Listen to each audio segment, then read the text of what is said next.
The final jump to Atticus space loomed. Martinez reviewed Kefir physiology reports in preparation for treating casualties. Their circulatory systems lacked clotting agents humans took for granted. Pain receptors were distributed differently, requiring modified surgical approaches.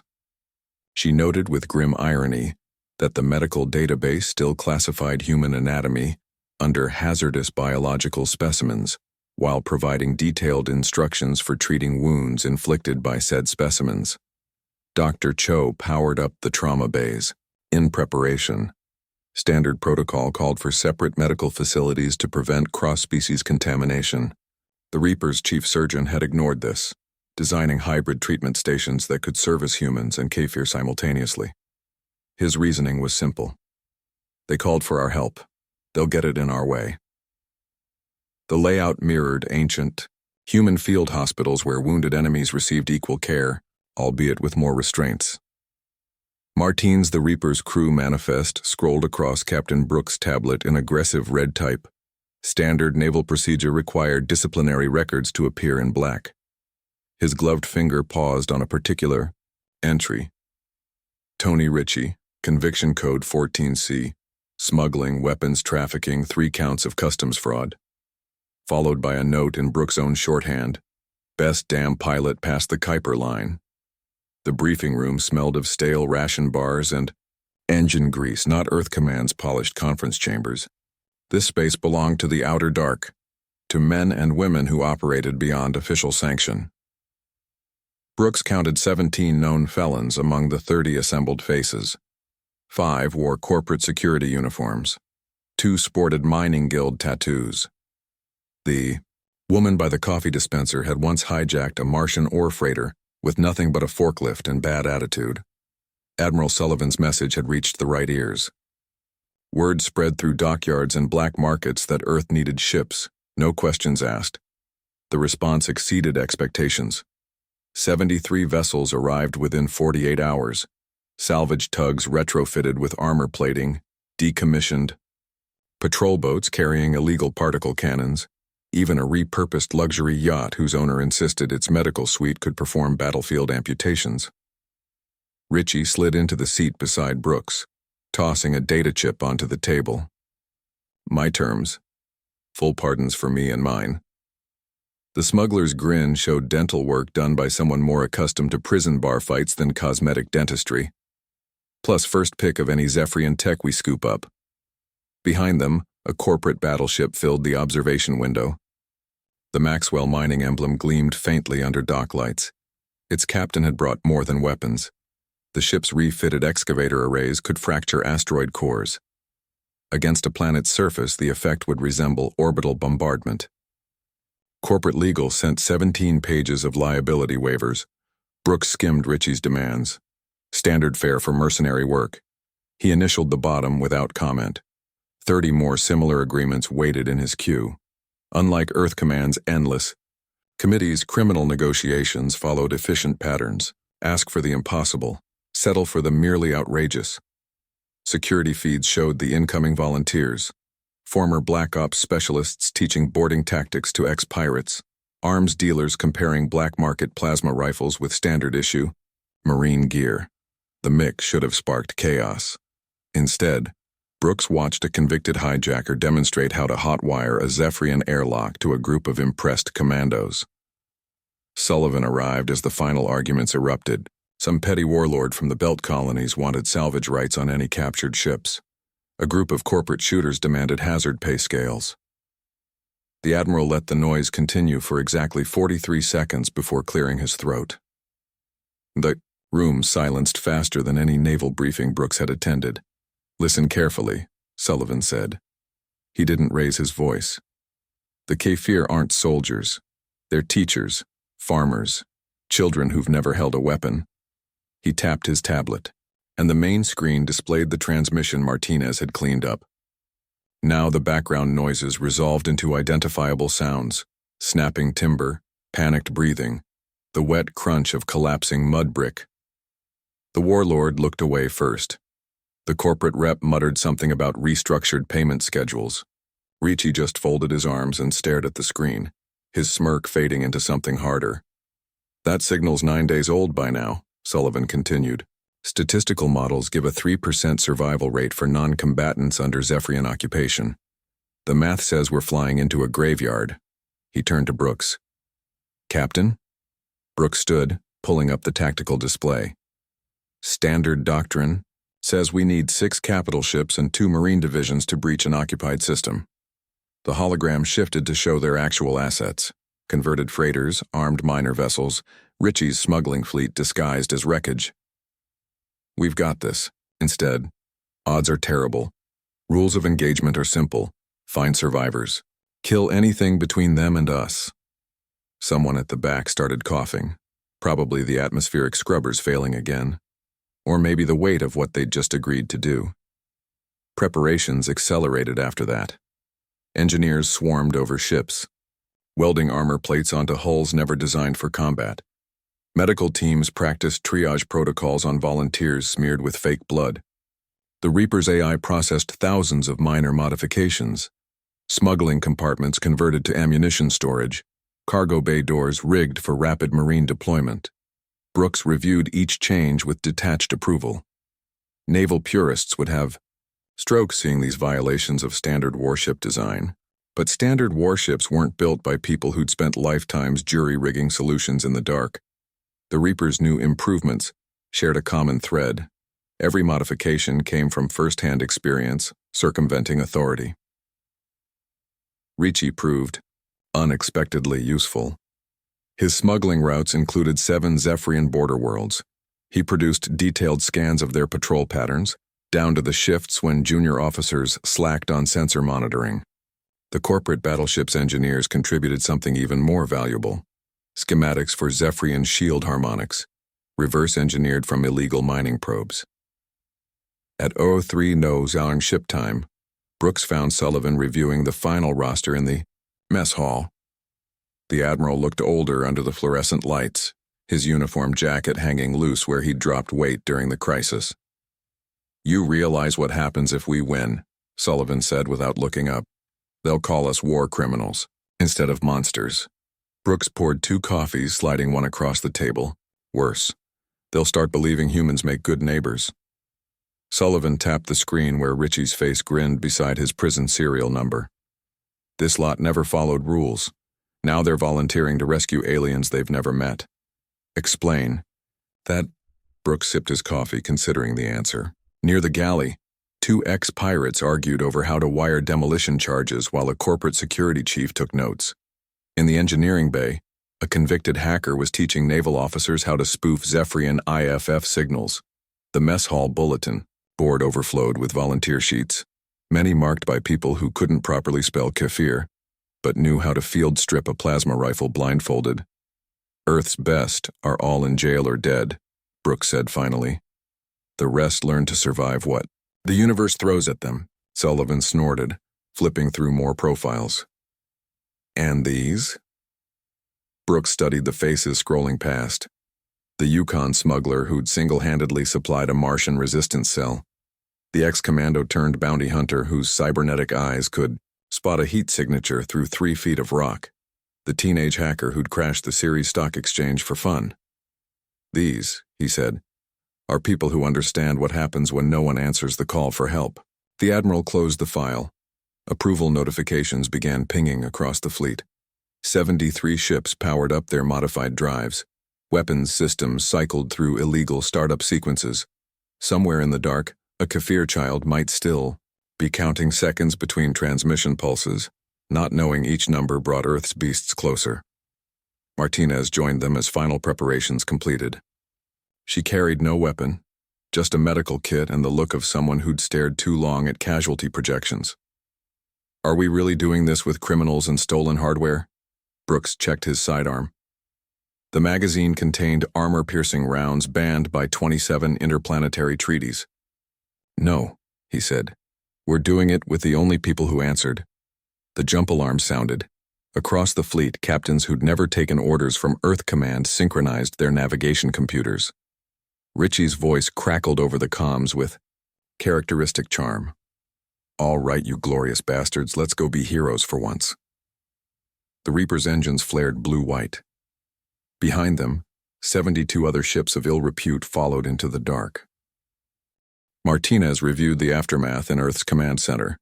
The psychological operation had cost 0 lives, 0 munitions expended, just truth delivered with precision targeting. She noted how Adams avoided standard military jargon. His speech patterns mimicked those of Zephyrian anti-corruption videos, triggering subconscious associations with honest governance. The Kafir resistance leaked their own additions to the info war. Hidden cameras in occupied cities showed Imperial troopers abandoning checkpoints, officers burning documents, propaganda billboards defaced overnight. One particularly powerful clip showed a Zephyrian medic weeping as she treated a human Marine. "They told us you ate prisoners," she whispered. The Marine responded by showing her photos from his daughter's birthday party.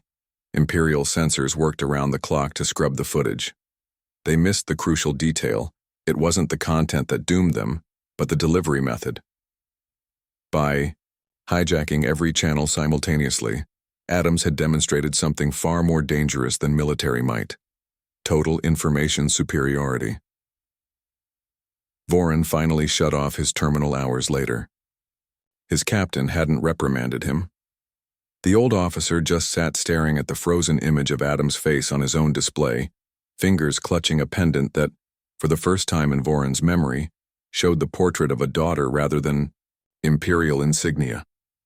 Across occupied space, similar scenes played out in 1,000 dimly lit cabins and command centers. Some officers drank themselves into stupors. Others quietly packed civilian clothes into duffel bags. A rare few began composing messages to long-disowned family and neutral systems. The broadcast's most devastating effect wasn't immediate. It came weeks later, when Zephyrian star system after star system began receiving human aid convoys instead of warships. Adams' promise of mercy proved real. The Empire's claims of annihilation, hollow. Martinez kept the final psychological assessment, classified, not for security reasons because the truth unsettled her. The Zephyrians hadn't broken from fear of human weapons. They broke because Adams showed them something worse: a mirror. In the throne world's deepest bunker, the Emperor's propaganda, Minister rallied his staff with desperate vigor. "One broadcast won't unmake centuries of..." His words cut off as the emergency alert sounded. Not another Adams transmission. Something subtler. Every screen in the room lit up with the same image: their own Imperial crest, slowly cracking apart. The engineers never traced the hack's origin. Most assumed human cyber warfare teams. Martinez knew better. She'd seen the code traces: clumsy, passionate, unmistakably adolescent. Somewhere in the darkness, a kid who'd lost everything to the Empire was making art. On the Kefir homeworld, farmers gathered around salvaged projectors to watch Adams' speech again. Not for strategy or hope. For the final hidden gift only agrarian societies would notice. Between every line of condemnation, the colonel had subtly included farming techniques from liberated zones. How to purify poisoned soil. Which crops grew fastest in bomb craters.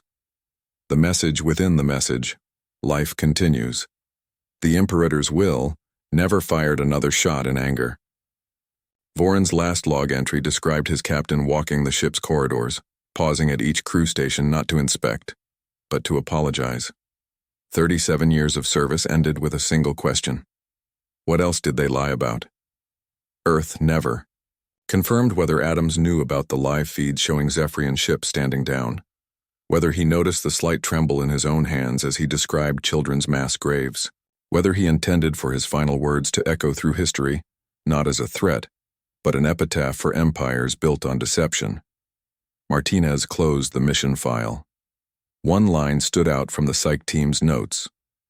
Subjects exhibited cognitive dissonance, resolution behaviors typically seen in religious conversion experiences. She rewatched the security footage from the Imperial Palace. The moment Adams appeared, someone had turned every screen toward the throne. Not by accident. The emergency council session began at dawn station time.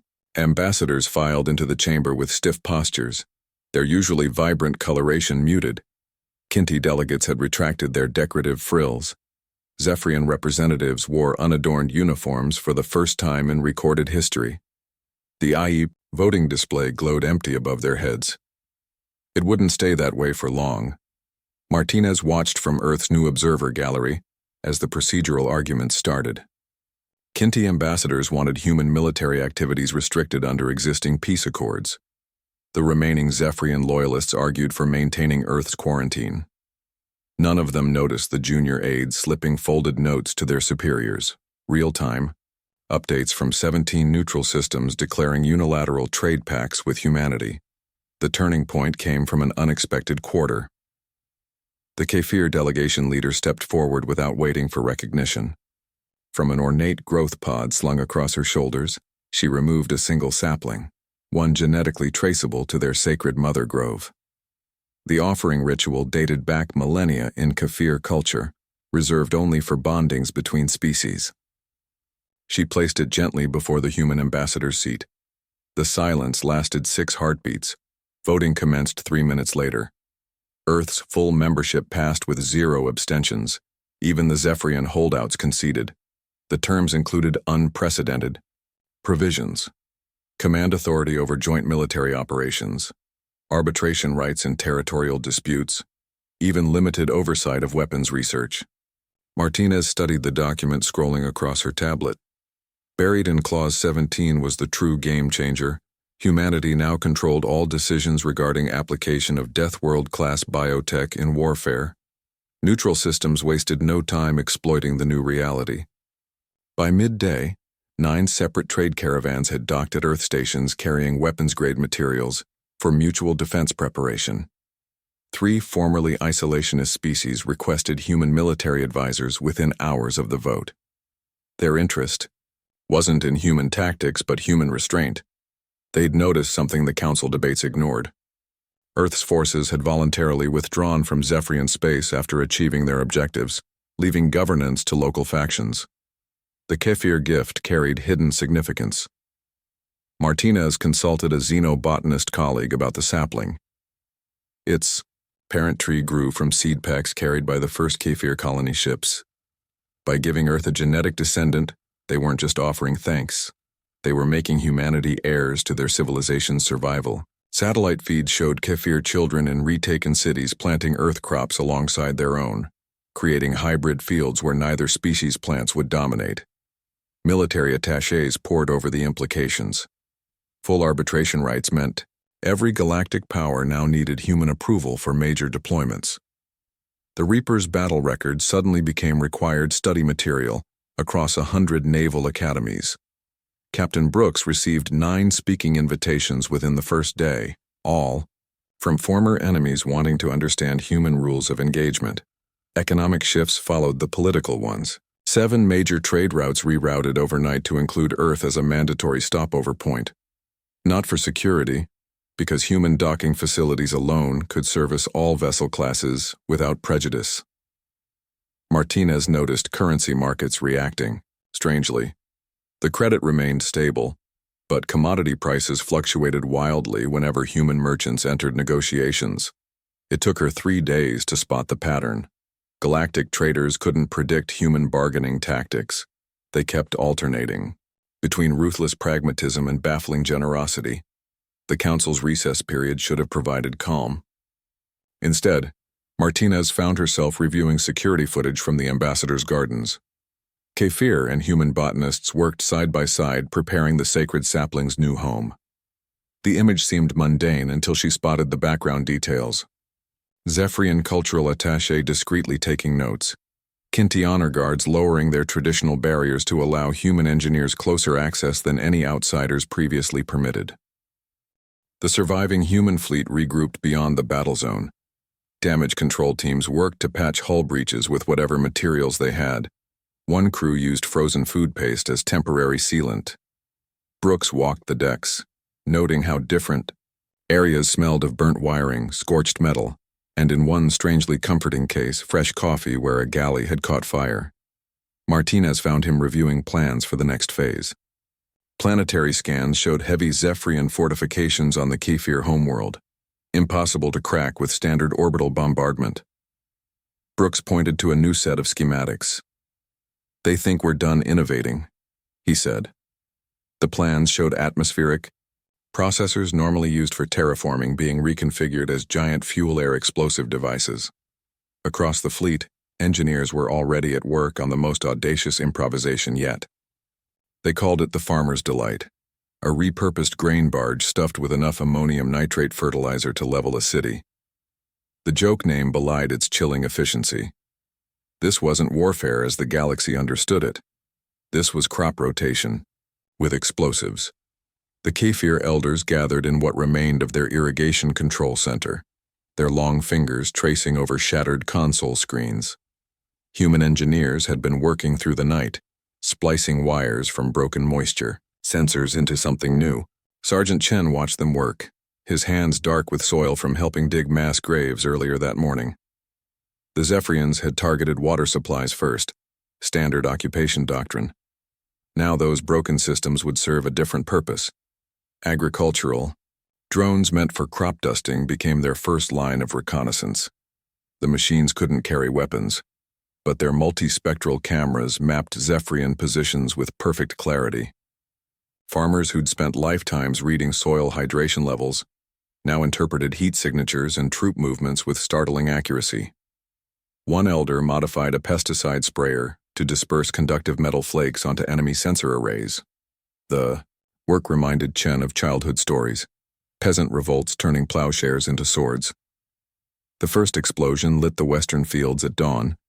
A Kefir technician had rerouted irrigation pumps to flood a Zephyrian fuel depot with water, then triggered the submerged electrical systems.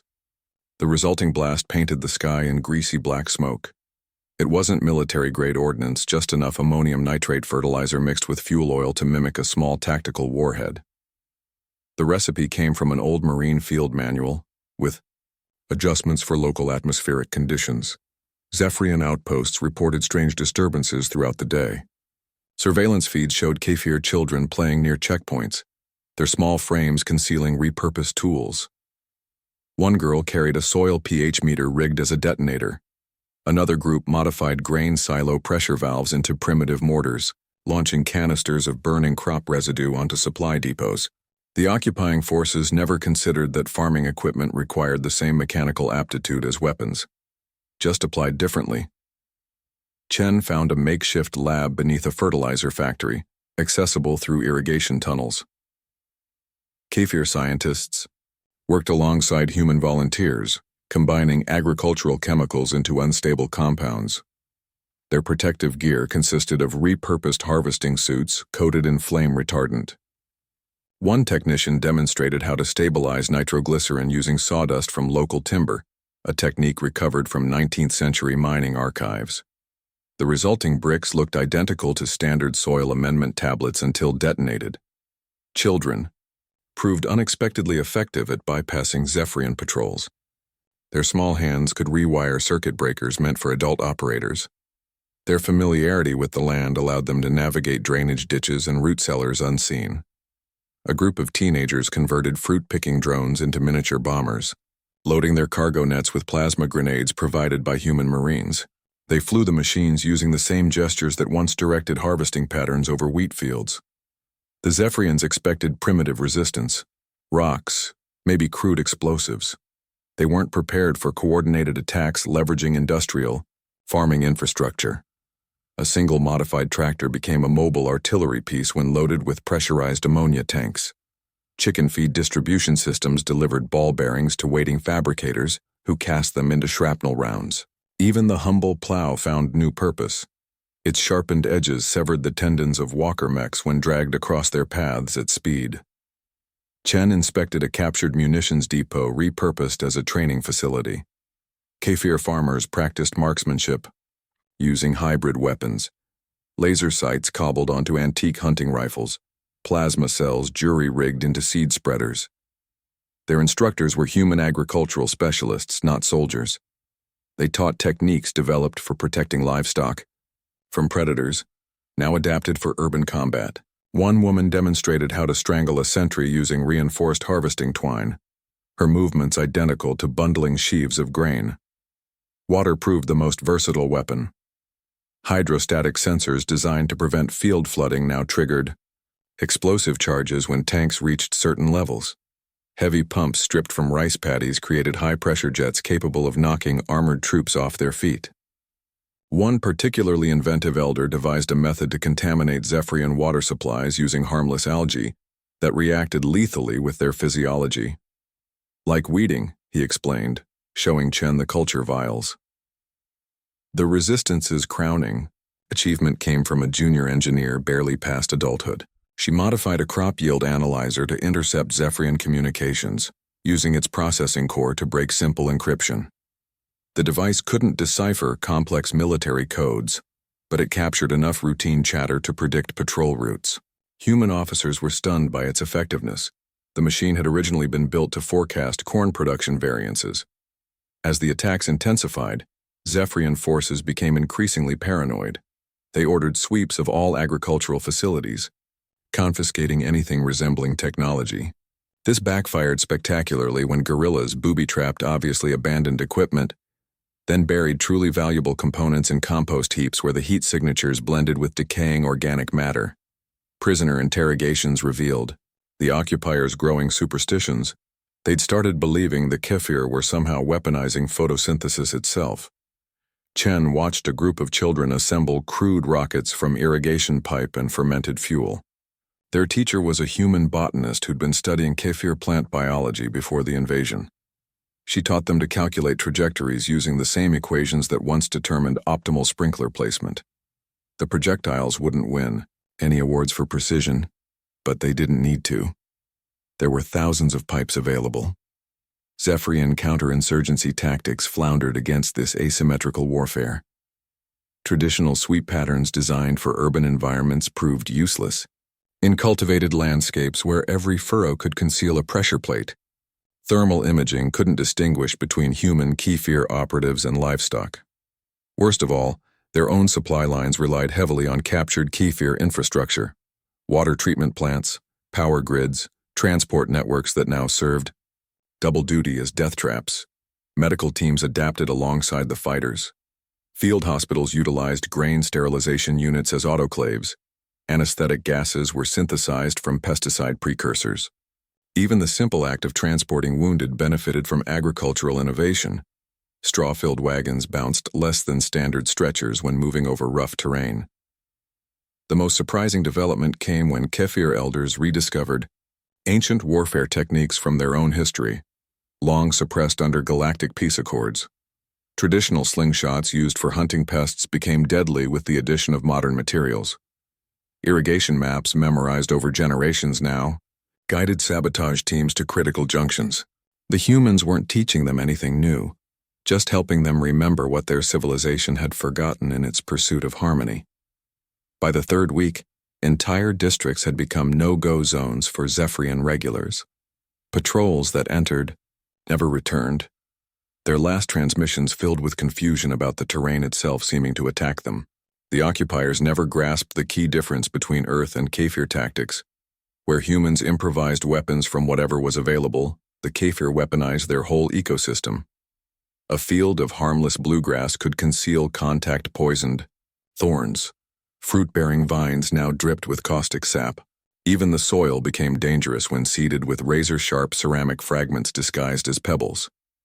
Chen found Martinez reviewing after-action reports in what had been a dairy processing plant. The humans had expected to be teachers in this conflict.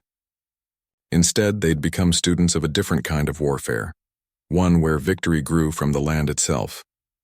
The doctor held up a surveillance image showing Zephyrian troops burning fields in frustration. "They think they're denying resources," she said, but the Kefir already harvested what they needed, as level 5 Death World threats. But new additions added unexpected footnotes. Comparative psychology studies noted humanity's unique combination of predatory reflexes and nurturing behaviors. Tactical analyses highlighted their tendency to disable, rather than destroy when possible. Most tellingly, multiple species medical guidelines quietly removed humans from extreme hazard lists, citing their demonstrated willingness to provide aid regardless of political affiliations. Martinez attended The first full committee hearing with Earth at the table. The agenda concerned resource distribution to war-torn systems. Normally, such sessions dragged through weeks of procedural maneuvering. Today, it concluded in under an hour. Human delegates proposed simple compromises, diverting surplus military supplies to reconstruction crews, sharing terraforming techniques developed for post-nuclear recovery, even offering prisoner rehabilitation programs based on Earth's own turbulent history. The changes extended beyond formal channels. Civilian traffic to Earth soared 400% in the first month alone. Not tourists. Researchers. Archaeologists wanted Pleistocene survival records. Ecologists requested pre-industrial extinction event data. Most surprising were the developmental psychologists studying human child-rearing practices, particularly how cultures balanced aggression and cooperation. Military liaisons noticed their counterparts from former enemy states behaving differently. Where once they'd faced cold professionalism, now they received hesitant questions about obscure human traditions. A Zephyrian commodore asked about ancient Earth warriors who supposedly planted trees after battles. A Kinti squadron leader requested poetry from the nuclear disarmament period. The inquiries weren't tactical, they were existential. Species that grew up fearing humanity now sought to understand its contradictions. Martinez checked the latest polls from neutral systems. 78% now supported human peacekeeping oversight. The number seemed impossibly high, until she read the comments. Respondents kept citing one unexpected factor: the broadcast, not its content, but its aftermath. Humanity had achieved total information dominance, then used it to show mercy rather than issue ultimatums. The sacred sapling took root in the council gardens faster than predicted. Botanists measured its growth in centimeters per day, marveling at how it adapted to Earth soil while maintaining perfect genetic fidelity to its origin stock. Visitors often left small offerings at its base, stones from different homeworlds, personal insignia, sometimes just handwritten notes. Martinez found one late at night during her rounds. The script was clumsy galactic standard. Thank you for scary angels. Trade negotiations revealed deeper shifts. Where previously deals centered on weapons or technology, now the most sought-after human exports were teachers. Not military instructors, historians, ethicists, even artists. Neutral worlds wanted experts who could explain how Earth's cultures balanced their violent potential with social cohesion. The requests carried unspoken urgency, as if these species recognized something in humanity's survival path that their own civilizations lacked. Security protocols updated quietly but significantly. Human delegates now had unrestricted access to all council zones, including previously restricted archaeological vaults. Martinez discovered why during a routine data review. Pre-quarantine records showed 17 extinct species bore behavioral markers similar to humans. The archives contained meticulous notes on their downfalls. All perished from inability to reconcile aggressive and cooperative instincts. One paleontologist's scrawled margin note summarized it. They couldn't tell when to sheath claws. That I see. Kiefer delegate stopped Martinez in the courtyard one evening. Without ceremony, she pressed a data crystal into the doctor's palm. It contained orbital scans of the first hybrid fields, Earth and Kefir crops growing in alternating rows, each strengthening the other against pests and blights. The visual patterns mirrored human Kefir troop deployments during the final liberation campaigns. The message was clear without words. What began as military necessity had become something like symbiosis. Council historians marked the shift in their logs. Previous galactic powers rose through dominance or technology. Humanity earned influence through something more unsettling. Their example made other species question their own narratives. Zephyrian Rehabilit. The children's drawings covered an entire wall of the reclaimed Kefir schoolhouse. Dr. Martinez ran her fingers over the layered sheets of plant fiber paper, each depicting the same scene with different levels of skill. Humans stood tall in every image, not as delicate figures like the Kefir themselves, but as hulking protectors with oversized armor, weapons held like farming tools, always positioned between alien attackers and Kefir villages. The youngest, artist had drawn their human with glowing yellow eyes, perhaps remembering the helmet visors from night operations. Martinez collected similar artifacts from 12 liberated species. The patterns emerged quickly, where pre-war art depicted humans as clawed monsters or shadowy predators. Post-liberation works trended toward protective imagery. A Zinti scroll painting showed human medics as six-limbed beings, 2 arms for healing, 2 for holding weapons, 2 for embracing children. The artistic shift hadn't been coordinated. It simply reflected lived experience. Galactic media struggled with the narrative pivot. News outlets that once breathlessly reported on Deathworld demons now tentatively used phrases like guardian beasts. Editorial boards debated whether humanity's actions represented enlightened self-interest or some deeper evolutionary strategy. Few mentioned the simplest explanation, that humans protected the weak because their own history made them recognize the cost of doing otherwise. The prisoner transfer request surprised everyone. High-ranking Zephyrian tactical officer Jarl Vosk, captured during the final assaults, formally petitioned to remain in human custody. His written statement contained unexpected phrasing. Request asylum to study under human peacekeeper divisions. Interrogation logs revealed his change of heart came not from any act of mercy, but from studying the Reaper's damage control logs. The way human crews risked themselves to save enemy wounded alongside allies confused his understanding of warfare. Martinez reviewed the Council's latest cultural impact reports. Human music was becoming strangely popular in formerly hostile systems. Not martial tunes or victory marches, folk songs about harvesting, sailing, rebuilding after storms. The melodies resonated with agrarian species in ways human diplomats hadn't anticipated. Some linguists theorized it tapped into shared experiences of cyclical hardship and renewal. On the Reaper's Bridge, Captain Brooks received daily requests for humanitarian aid. Not just from former war zones, prosperous systems now sought human advisors for disaster response planning. The trend went beyond military logistics. Educators wanted history curricula about Earth's recoveries from dark periods.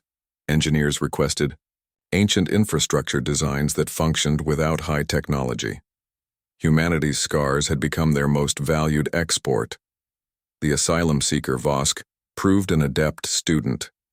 Martinez watched him pore over human military histories with the intensity of a scholar decoding scripture. His notes focused on puzzling details. The Geneva Convention's development during total war, field medics saving enemy combatants, even the ancient tradition of burying opposing commanders with honors. His final evaluation contained a telling observation. Human rules of engagement appeared designed to make post-war coexistence possible, not just victory. Children's artwork wasn't the only cultural shift. Martinez cataloged religious changes across liberated systems.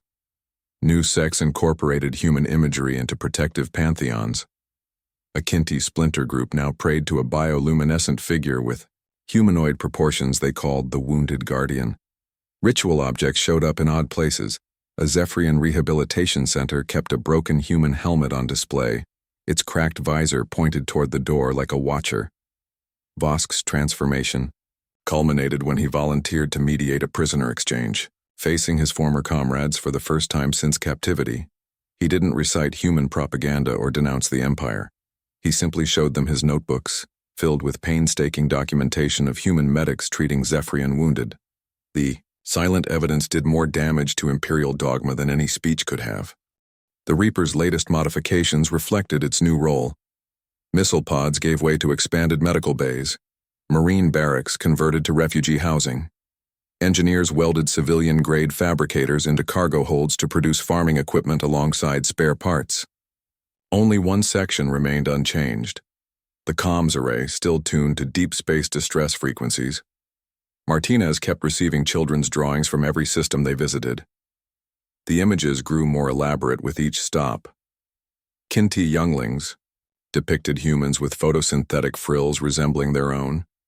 A Zephyrian orphanage sent portraits showing human soldiers with faint scale patterns, blending features of both species. The art was unsolicited, uncoordinated, yet chillingly consistent in its themes: protection, kinship, shared futures. Vosk eventually earned transfer to a peacekeeping unit. His farewell message to Martinez contained no grand revelations, just a single tactical observation. You never built statues after victories, only memorials after losses. He'd noticed what galactic analysts missed. Humanity's monuments overwhelmingly commemorated their own failures to protect, not successes. In dominating, the cultural shift produced unexpected diplomatic advantages. Former adversaries now accepted human negotiators as honest brokers, trusting their reputation for brutal efficiency would prevent deception without requiring violence. Trade agreements were reached in record time, not because humans drove harder bargains, but because their presence made all parties assume no one would dare cheat. Martinez found herself reviewing the children's drawings late at night. The sheer volume suggested something beyond gratitude. Psychologists theorized it represented a deep-seated need for protective figures after the trauma of occupation. Martinez saw another pattern. The humans depicted were always heavily armed, yet never attacking, always standing between danger and the vulnerable. The exact opposite of the Deathworld demon mythos. On the one-year anniversary of liberation, the Kefir gifted Earth with an orbital sculpture garden. Each piece was crafted from salvaged war materials, bent rifle barrels forming flower stems, shattered armor shards as petals. The central monument was a human silhouette cast from melted-down Zephyrian mechs, its hollow interior containing soil from every Kefir continent. Visitors were encouraged to plant seeds within it. The Reaper's comms officer barely looked up when the new signal came through, just another routine alert, until the decryption software tagged its origin point. The same Kefir colony where this all began, on the same emergency frequency. Captain Brooks arrived within seconds, his face unreadable as the message played. Static hissed for 3 seconds before the voice came through. Not Kefir this time, not even Galactic Standard. The speaker used accented but clear English, their syntax suggesting hasty language study. Help us, please. They say you come for any who call. The transmission ended with coordinates Martinez recognized immediately. A recently discovered system on the galactic fringe, home to a pre-contact species theoretically incapable of radio transmission. Brooks stared at the triangulation screen. The signal had traveled through 7 relay buoys before reaching them, each forwarding the message in perfect sequence despite lacking networked programming. Someone, or something, had carefully plotted the signal's path to intersect with human monitoring stations. The implications hung unspoken in the air. Martinez pulled up the known data on the originating system. Primitive agrarian culture, no spaceflight capacity, theoretically undiscovered by any galactic power. Yet the distress call used human military encryption protocols that shouldn't have existed outside Sol Command databases. Vosk's latest field report arrived as they plotted the course. His peacekeeping unit had successfully mediated a border dispute between 2 former enemy factions. The closing line stood out. Both sides accepted terms when reminded humans could have conquered but chose reconstruction. He attached an image, children, from previously warring species playing together beneath a mural depicting armored human figures. The artwork showed the humans with their backs turned, watching over the playing children while facing outward against invisible threats. The Reapers, engines powered up for the jump. Brooks didn't issue any rousing speeches. The crew already knew their roles. Engineers checked refugee accommodations alongside weapon systems. Medics prepped trauma kits with extra pediatric supplies. Comms officers monitored 17 frequencies at once, listening for patterns in the dark. Martinez lingered by the navigation console as the countdown began. Star charts showed their projected path, past liberated systems beyond council space into the uncharted fringe. Somewhere out there, another species had learned to call for help in a language not their own. She thought about the drawings lining her quarters, the way each culture depicted their protectors with blended features, the unspoken expectation woven into every image. The jump alarm sounded. Coordinates locked. Behind them, the sculpture garden caught sunlight through its perforated metal petals, casting shadow patterns that some said resembled a human hand shielding a flame. Ahead, lay the dark, and whatever new faces might be waiting to redraw humanity's image once more. As space-time folded around the ship, Martinez realized the children's art had missed one crucial detail. None showed what the armored figures were looking at beyond the frame. Their weapons weren't leveled at any visible threat. They were aimed outward, toward whatever might come next. The Reaper emerged from jump space exactly on target. The distress signal repeated every 30 minutes, just like before. Just like always. The transmission ended with static. The galaxy held its breath. Earth's beasts didn't respond with boasts or demands. They simply arrived. Cargo ships trailing scorch marks, weapons cobbled from farm tools, criminals turned rescuers. Kefir children drew armored figures between their villages and the dark. Zephyrian prisoners studied human medics instead of weapons. The council chambers, new seat bore claw marks from Earth's ascension. Deep in the void, another signal flickered to life. Identical cadence, same desperate phrasing, coordinates logged for retrieval. The Reaper's engines flared blue once more. No speeches, just systems, checks, and course corrections. Dr. Martinez watched the stars stretch into jump lines. Some monsters carry bandages. The transmission was faint, broken, just a whisper in the void. Every 30 minutes, like clockwork, the Kefir's plea repeated, "Help us, please. We are dying." Dr. Lisa Martinez knew Earth had a choice: ignore the cry or become the monsters the galaxy feared. But when Admiral Sullivan gave the order, it wasn't heroes who answered. It was something far more terrifying. The signal pulsed with chilling regularity, every 1/800 seconds exactly. Dr. Martinez traced the pattern with her stylus, marking each repetition in red. Galactic standard transmissions didn't use human time measurements, but this one did. That meant two things. The sender knew who might hear it, and they were counting down to something. Her console displayed the full message in fractured glyphs. No military codes, no distress protocols. Just 3 words looped with increasing static. "Help us, please." The linguistics AI pinpointed the vocal patterns as untrained, likely civilian. A farmer or teacher might have recorded this, maybe a child. Martinez wiped her palms on her lab coat. The computer had isolated something else in the background, sounds like cracking stone, like burning stalks. She pulled up the latest deep space scans. The signal origin matched a known Kefir agricultural colony, 3rd planet in the Atticus system. Thermal imaging showed what looked like orbital strike patterns, precise grid-like burns across population centers.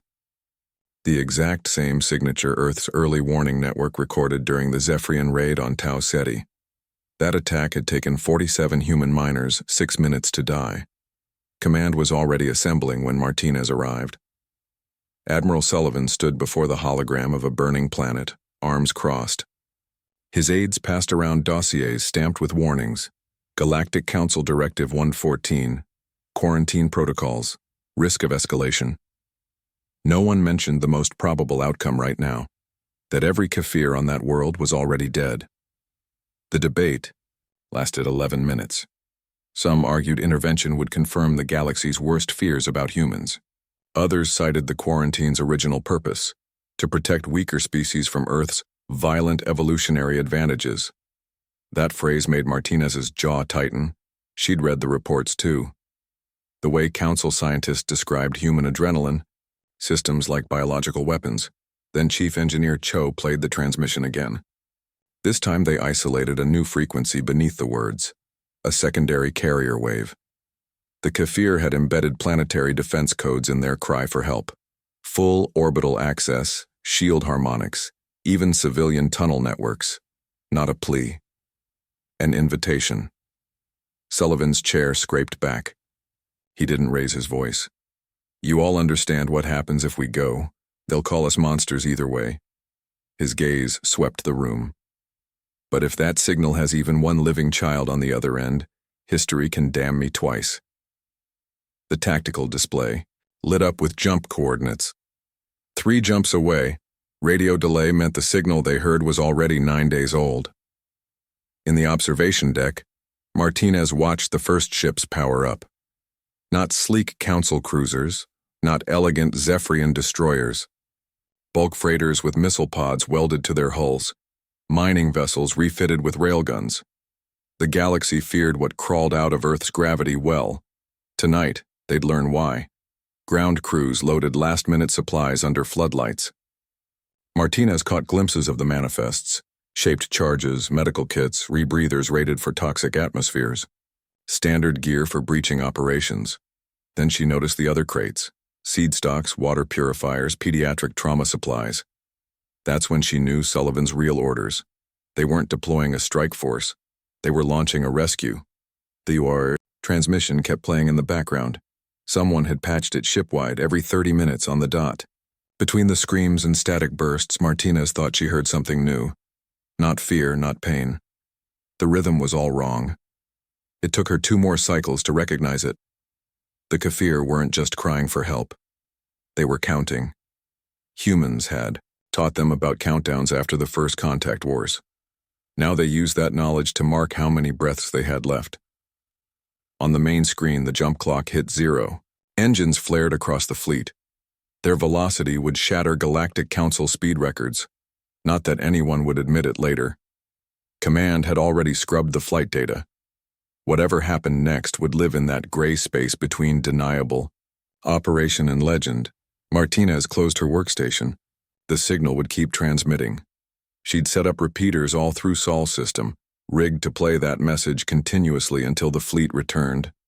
Let every ambassador and spy hear it. Let them explain to their governments why humans broke. A 50-year quarantine over 3 whispered words. Engineering reported unusual energy spikes from the lead ship's power core. The Reaper, some called it. Captain Brooks had ordered emergency modifications. Martinez pulled up the schematics. The pattern clicked instantly. They'd jury-rigged the gravity drives to pull double duty. Not just propulsion. At sufficient velocity, with the right angle of approach, a ship that size could crack a planet's crust like an egg. The transmission cycled again. Help us, please. The timer reset. 1/800 seconds. Martinez imagined a child crouched in some ruined farm tunnel, watching a display flicker. How many repetitions left? Enough for the math to matter? Or just enough to haunt whoever found the recorder later? She looked at Sullivan's final orders on her tablet. 2 directives only. First, all weapons free. Second, prioritize evacuation. Over-engagement. The contradictions didn't bother her. Humans had always been good at holding opposing truths. Beneath the observation window, the last ship vanished into the dark. Their drives left after images on the retinal displays. Streaks of blue-white fire crossing a starfield. From certain angles, it almost looked like claws. The quarantine orders arrived on Earth in 2187, not as a declaration, but as a medical bulletin. Dr. Martinez pulled the faded document from the archives, its Galactic Council watermark still, visible under UV light. The classification read, Level 5 Death World, Extreme Biotic Hazard, in crisp diplomatic script. Below it, the justification. Documented hyperadaptive predation protocols present unacceptable cross-species contamination risks. Translated from bureaucratic code, it meant humans were too dangerous to let loose in polite galactic society. Martinez rubbed her thumb over the security footage attached to the report. Grainy images showed the incident that sparked the quarantine. Human engineers on Kuiper Station repairing a hull breach without suits. 0-degree vacuum, lethal radiation. They'd worked for 18 minutes with only makeshift breathers before help arrived. The council observers hadn't panicked about the illegal modifications. They'd panicked when the humans walked away with minor frostbite. Earth's embassy staff found the hypocrisy carved into every trade agreement. Core system borders remained closed to human vessels, but private contractors received steady offers.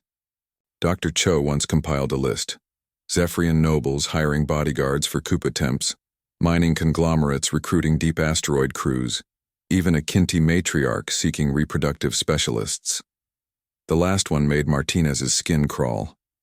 The Kinti brood queens wanted human DNA sequences for their warrior castes. The science wing kept its own archive of what really forged human resilience. Martinez called up the paleontology records, skeletal remains from the last glacial maximum.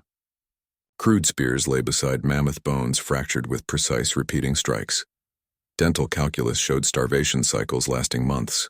Genetic markers revealed something the council reports missed. Humanity didn't just survive extinction events. They archived the coping strategies in their DNA. Admiral Sullivan's private logs offered another perspective. He'd bookmarked anthropological studies of early human migrations, groups moving through predator-rich territories while protecting their vulnerable. The pattern repeated across continents, stronger tribes constructing barriers to shield weaker ones during passages. Sullivan's margin note summed it up. They think we're territorial, we're possessive. Outside, the whine of modified harvesters filled the air. Their cutting blades had been replaced with plasma torch attachments, their programming altered for seek and destroy patterns. The machines moved through the crops like combines during the boarding alarm shattered the quiet of Miller's destroyer like glass. His team had spent 3 hours preparing in the cramped jump room, checking gear, taping loose straps, running finger drills that moved from weapon to weapon without looking. No sleek energy rifles here. Their belts held mining charges, hydraulic cutters, spark wrenches still flecked with engine grease from yesterday's repairs. The target was a Zephyrian slave transport, its hull scans showing human and Kefir life signs. Packed into cargo holds. Standard procedure would have them run silent and intercept later. Admiral Sullivan had other orders. Make them see you coming. Signal flares lit the dark between ships as Miller's team launched their grapplers. Industrial, magnetic hooks stolen from salvage ops. The cables snapped taut, yanking their breach pods forward with violent force. Zephyrian Marines waited in perfect defensive formation. Their polished armor shimmered under corridor lights. Energy lances held in textbook-ready positions. They'd trained for duels, for the measured back and forth of ranged plasma exchanges. What came through the breached airlock didn't match any simulation. Miller went first, his welding torch roaring to life instead of a gun. The blinding white arc slashed across the lead guard's visor, turning reinforced crystal into molten slurry. In seconds, the Zephyrian stumbled back screaming, his perfectly calibrated armor useless against a tool every human engineer carried. Behind Miller, Vega swung a length of pipe with both hands. It connected with a sickening crunch against a Marine's throat ring, the weak point in their articulated plating. 3 more followed before the Zephyrians cleared their holsters. Close quarters became a butcher's ballet. Human boarding teams didn't attack in neat ranks. They moved like mechanics working a damaged engine, jostling, improvising, using whatever tools fit the moment. A bolt cutter meant for cutting ship debris severed a plasma lance at the coupling. Industrial lubricant sprayed across the floor sent armored foes sliding into bulkheads. One crewman used his own belt buckle as a knuckle duster, the hardened, steel-cracking facial plates with each jab. The Zephyrians' greatest disadvantage wasn't their gear. It was their training. Every martial move came from centuries of ceremonial combat, wide, elegant swings, measured retreats, attacks designed to showcase skill rather than end fights. Human tactics came from shipyard brawls and tunnel skirmishes, where no referee called time. Vega demonstrated this when he grabbed a fallen foe's helmet crest and rammed it edge first into another's groin plating. Engineering reports later showed something fascinating about the armor. Zephyrian designers had anticipated energy weapons. Each plate contained microscopic channels to dissipate heat and redistribute impact. Against blunt trauma from odd angles, the same channels became fracture lines. A pry bar to the elbow joint could split the entire armpiece. Medics recorded injuries with clinical detachment. Fractured wrists from hammer swing takedowns. Concussions from wrenches used like blackjacks. One Zephyrian died when a hydrospanner punctured his breathing apparatus, a tool his people used exclusively for delicate reactor maintenance. Prisoner interrogations revealed their shock at the boarding party's appearance, too. Humans wore stained coveralls instead of tactical gear, their weapons dangling from tool loops like they were heading to a repair job. The slavehold breach became textbook after-action material. Crewman Ling breached the inner door using mining charges positioned not to kill, but to warp the frame just enough for cutters to slide in. The explosion blew inward, deliberately funneling shrapnel away from cowering prisoners. When Zephyrian reinforcements arrived, they found their own security turrets turned against them, the mounts jury-rigged to fire by human techs who'd memorized alien circuitry from salvage work. Human violence unsettled the Zephyrians most in its efficiency. Galactic warfare involved elaborate dueling codes and the transmission began at 17 Rearn Galactic Standard Time. Every Zephyrian ship, every occupied Kafir communication array, every military holoscreen in the Empire flickered to life simultaneously. No warning tones preceded it, no encryption markers flashed, just Colonel Adams's scarred face filling every display from the outer colonies to the Imperial throne world itself. His uniform lacked medals or insignia, just a battered black jacket with Earth's blue and white flag stitched crookedly on the sleeve. He didn't speak for the first 12 seconds. The image behind him did all the talking. Grainy footage showed Kefir children walking free through retaken villages, human medics treating Zephyrian wounded alongside their own, bulldozers, clearing mass grave sites while priests of 3 species prayed together. Adams began with a simple recitation. Atticus System, Standard Date 348.2. A data slate appeared in his hands. 62,000 civilian deaths confirmed. The screen split. Left side showed orbital scans of burning cities. Right displayed the original Zephyrian assault orders, with their chilling postscript, minimal biomass retention. The counterattack had already breached 3 systems when Adams spoke again. You trained for human warships. A tactical schematic appeared. Standard Zephyrian heavy destroyers facing off against sleek human cruisers that didn't exist. We don't have those. The schematic dissolved into reality. Mining barges firing, railguns, hospital ships rigged as Trojan horses, farmers piloting drone swarms. Every word landed like a hammer. Adams listed atrocities by serial number and system. Torture records from the Tau Ceti occupation. Insects carved into Kefir elders' skin to mock their agricultural traditions. Starvation quotas for children under 12. The data didn't come from human intelligence. It was all pulled directly from Zephyrian commanders' own reports. Their secure servers cracked by a 14-year-old hacker prodigy salvaged from a detention center. Psych specialists had crafted the broadcast's rhythm. After each war crime recitation, Adams paused just long enough for disgust to curdle before countering it with footage of human medics saving Zephyrian lives. The contrast made Imperial propaganda about Deathworld savagery collapse under its own weight. Deep in the Zephyrian flagship Imperator's Will, Junior Comms Officer Talon Vorin stopped typing his damage report. The broadcast bypassed every firewall, flooding even his isolated terminal. He watched as Adams displayed autopsy photos from the First Contact Wars, not human casualties, but Zephyrian. Your scientists studied our dead while calling us animals. The image cut to human surgeons operating on a Zephyrian POW with the same care given to their own. A shadow crawled across Vorin's display. His captain stood behind him, breath smelling of stimulants. "Shut it down," the old officer whispered. Vorin's fingers hesitated over the console. Across the sector, thousands of other junior operators made the same calculation: keep their heads down or finally see the truth.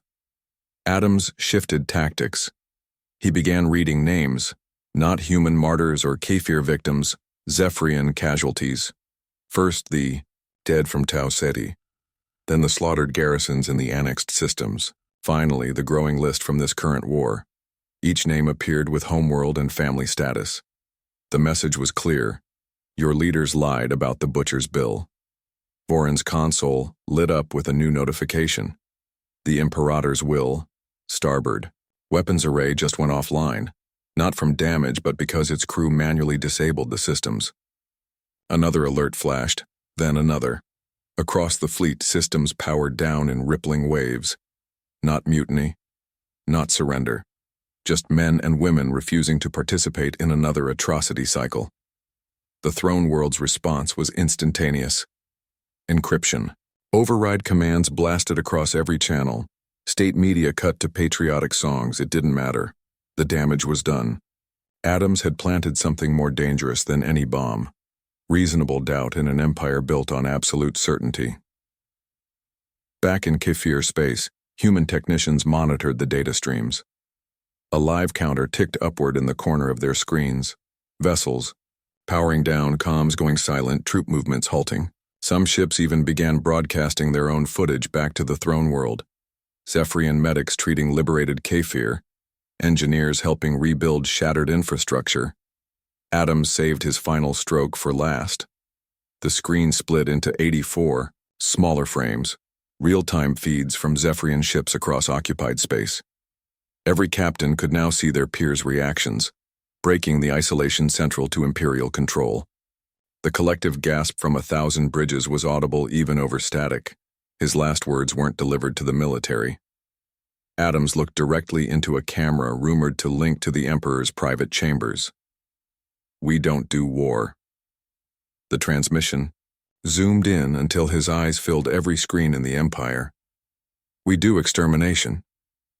Then static, but not before a single line of text flashed too fast for most to consciously notice. Standard human fleet deployment codes for full-spectrum planetary bombardment. The codes were fake. The panic they inspired wasn't. Within hours, 6 Zephyrian governors declared provisional autonomy. 2 whole battle groups diverted from the front lines to protect core worlds. The throne's furious orders to stand ground only accelerated the collapse. When officers realized high command feared Adams more than they valued loyalty, the spell broke completely. The Zephyrian Vanguard commander noted the approaching vessels with detached amusement. His tactical display categorized them by standard galactic classifications: freighters, mining vessels, agricultural haulers. Not a single dedicated warship among them. He ordered a single cruiser to intercept, reserving the main fleet for what he assumed would be Earth's real military response. The mistake became apparent 8 minutes later when the lead freighter opened its cargo doors to reveal 12 rotary missile launchers welded crudely to its interior bulkheads. Engineers had worked 3-day shifts to retrofit the civilian fleet. Grain transports carried racks of surface-to-space torpedoes secured with mining harnesses. Liquid hydrogen tankers pumped their volatile cargo into makeshift flamethrower arrays. Every modification violated at least 7 interstellar weapons. Treaties. The work crews didn't care. Most had family who died in the Tau Ceti massacre. They welded with the grim precision of men repaying a blood debt. Galactic naval doctrine relied on specialized warships with standardized weapon mounts. Human engineers treated every vessel like modular combat platforms. Dr. Martinez watched the modifications progress with clinical interest. A medical frigate received armor plating stripped from decommissioned ore processors. Its chief surgeon casually mentioned they'd also rigged the MRI chamber to emit electromagnetic pulses capable of frying unshielded circuitry. Side effect of the upgrades, he said, adjusting dials on an anesthesia machine that now doubled as an improvised bomb. The first engagement shattered Zephyrian expectations. Their cruiser launched standard warning shots across the bow of what appeared to be a hospital ship.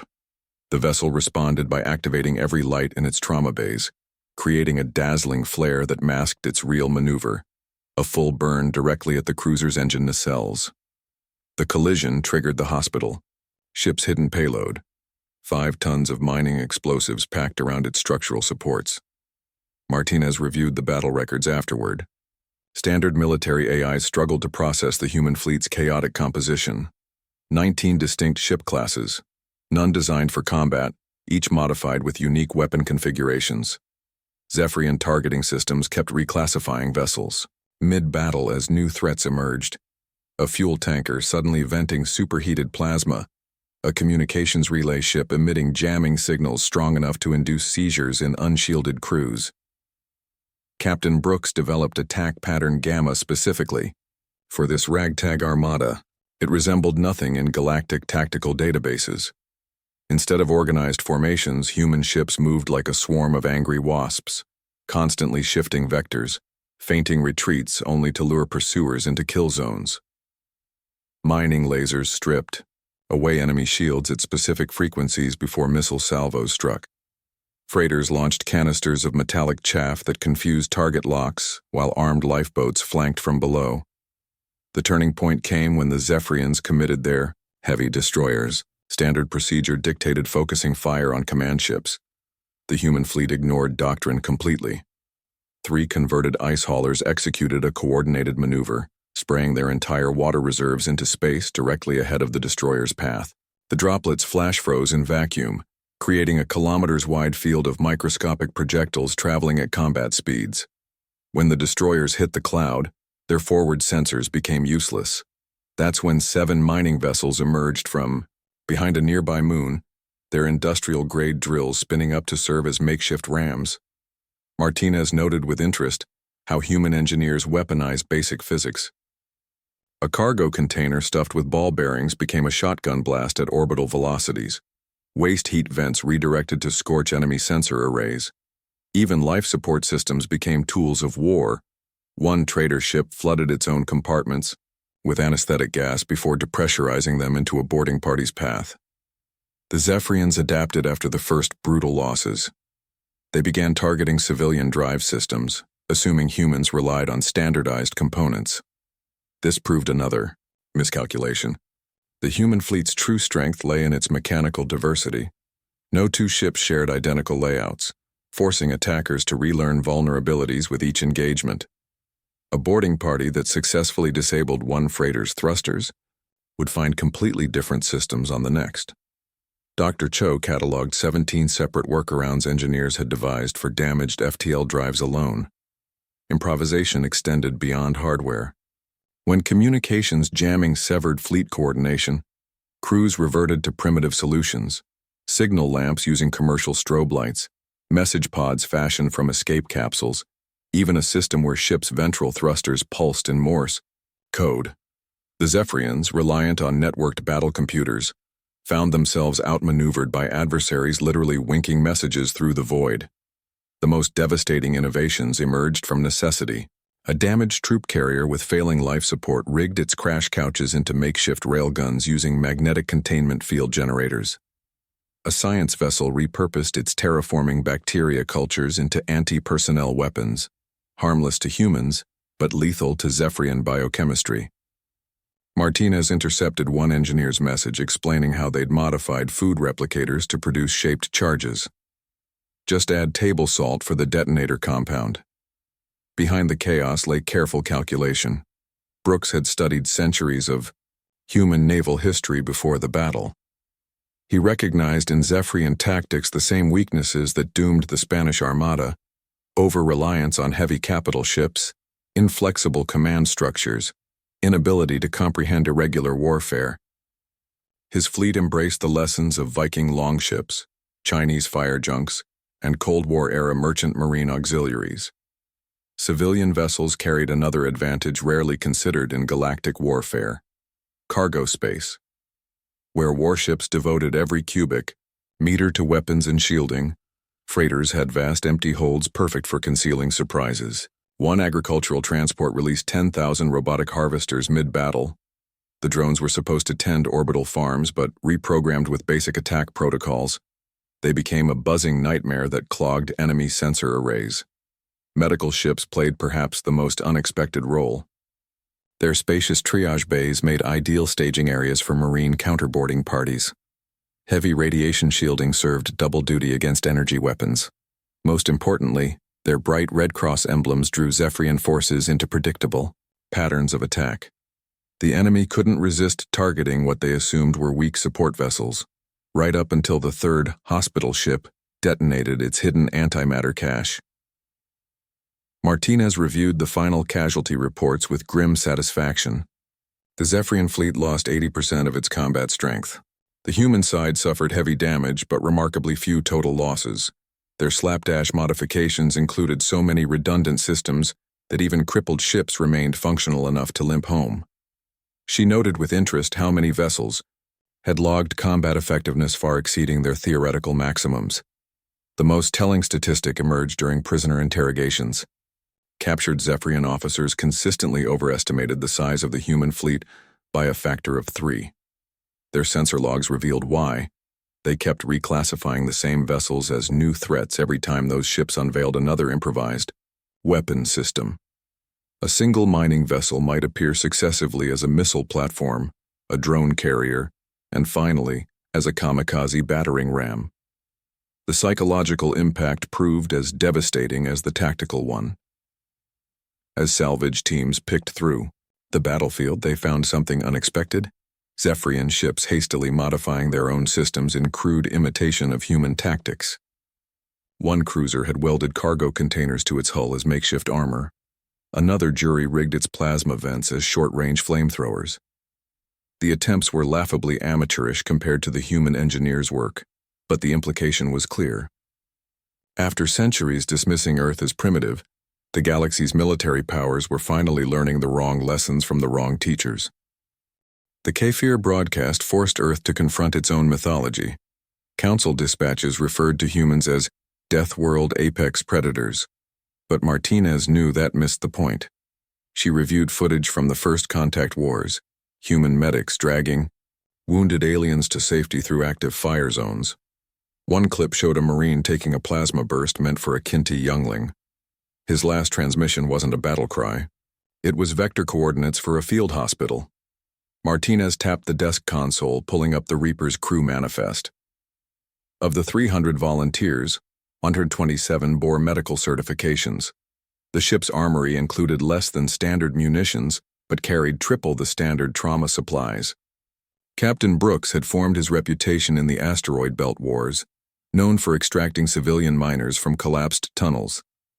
His after-action reports emphasized one statistic: time under rubble before rescue. The final piece came from an unexpected source, a Zephyrian defector's interrogation transcript. The captured officer described watching human POWs during the Tau Ceti incident. Most species broke under torture within hours. The humans lasted days, but that wasn't what unsettled their captors. It was the captives' focus, constantly tracking guard rotations, testing restraints, whispering to weaker cellmates.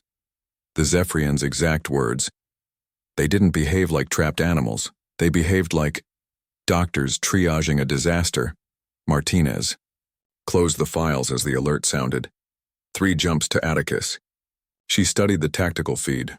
Civilian ships rewired as troop carriers, mining lasers jury-rigged as point defense guns. The Council's greatest fear wasn't human violence. It was human ingenuity applied without constraints. Their quarantine tried to contain that spark. She thought of the Kefir transmissions, those precisely timed intervals. Stark evidence of another trait the Council underestimated: teaching. Someone had taught the Kefir about countdowns, about human operational tempo. Someone who knew Earth might answer. The navigation computer pinged as the fleet aligned for the first jump. Martinez pulled up the Death World classification criteria again.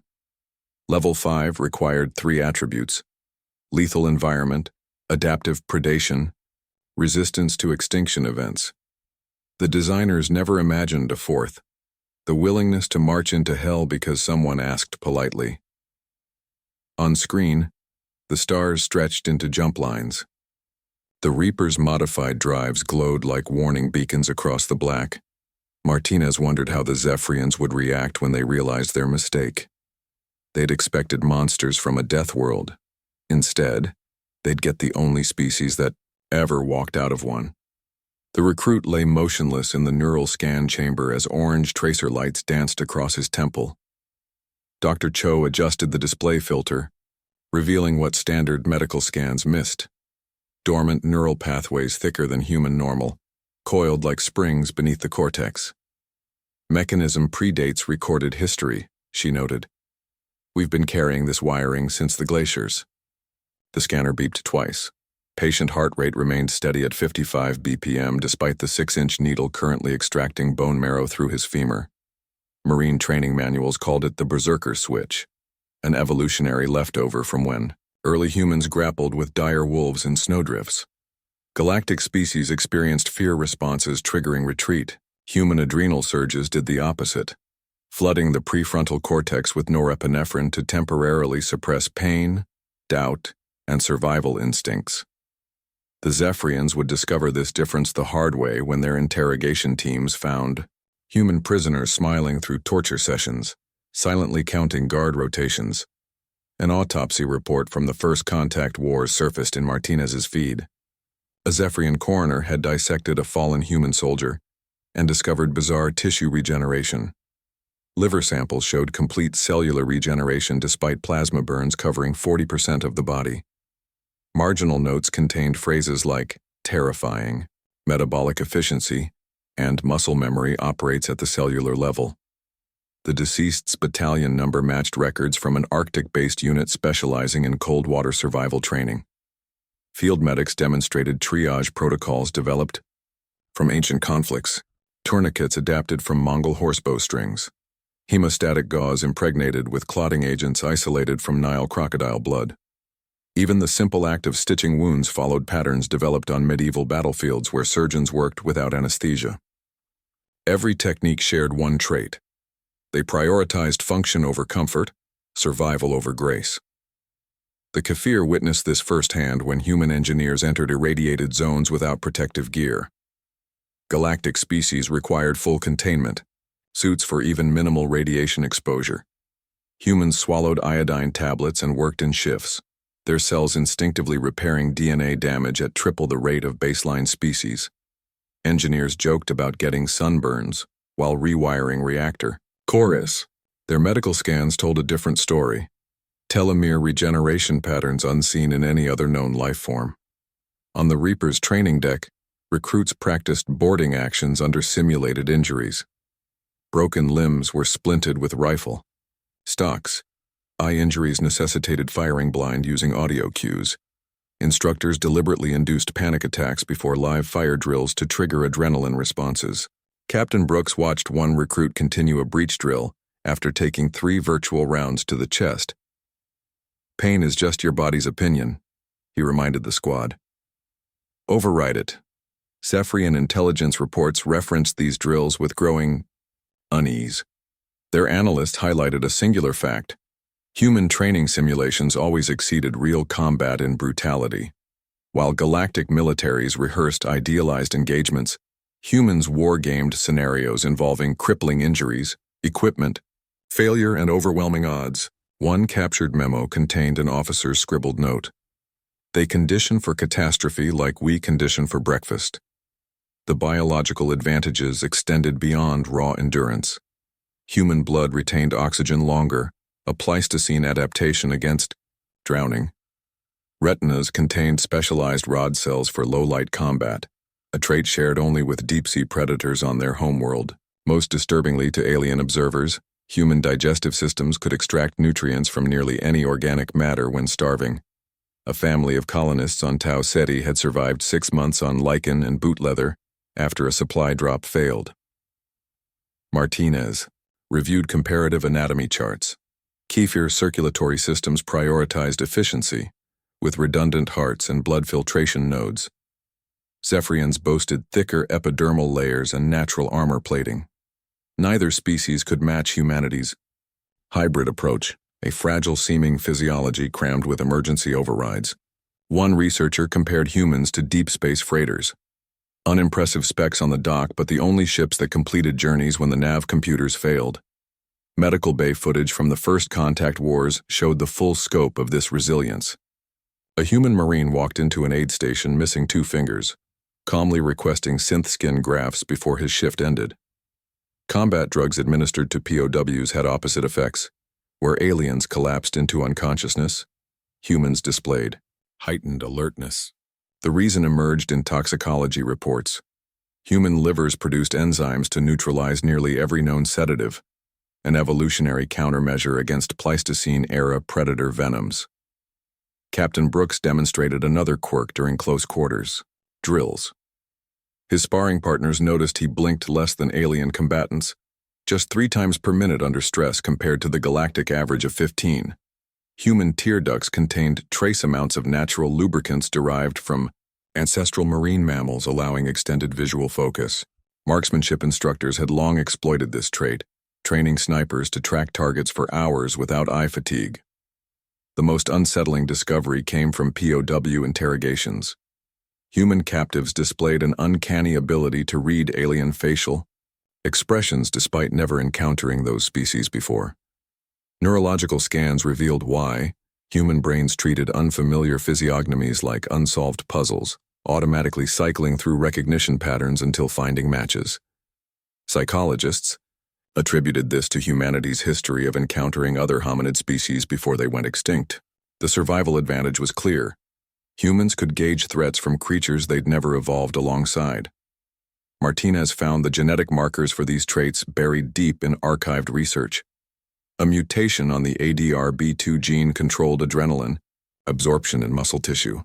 The R1 sequence linked to rapid neural adaptation. These weren't recent developments. Carbon dating placed some variants over 2 million years old. Humanity hadn't evolved to wage war. They'd evolved to endure calamities that exterminated 90% of their ancestral species, then passed that hard-won knowledge through their DNA like a cursed inheritance.